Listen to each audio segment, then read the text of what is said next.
রায়গঞ্জে উপনির্বাচনে উত্তেজনা, বিজেপির টেন্ট ভেঙে ফেলার অভিযোগ তৃণমূল কংগ্রেসের বিরুদ্ধে। অভিযোগ অস্বীকার তৃণমূলে, তাদের কোনো কর্মী এই ঘটনার সঙ্গে যুক্ত নয় বলে জানান তৃণমূল নেতা অমল মণ্ডল। বৃষ্টির মধ্যে হাওয়াতে ছাতা উড়ে যেতে পারে, আর এদিকে নির্বাচনী টেন্ট ভেঙে ফেলার খবর পেয়ে এলাকায় পৌঁছন বিজেপি প্রার্থী মানস কুমার ঘোষ। ঘটনাস্থলে পৌঁছয় পুলিশ এবং কেন্দ্রীয় বাহিনী।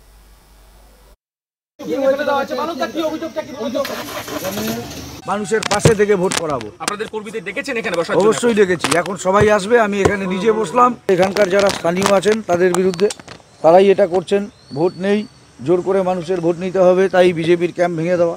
বলছি, প্রশাসন কি ভূমিকা পালন করছে? প্রশাসন, মমতার দলদাস পুলিশ তার নিজের যা দলদাসত্ব সেটা পালন করছে। টেন্ট অফিসটা কোথায়? কে ভাঙলো? আমি বলি টেন্ট অফিস কোথায়? এখানে দেখান তো টেন্ট আছে। আর বিজেপিরা কি করলো এখানে? ওদের বৃষ্টি পড়তেছে, কি হলো না হলো এটা দেখাচ্ছে।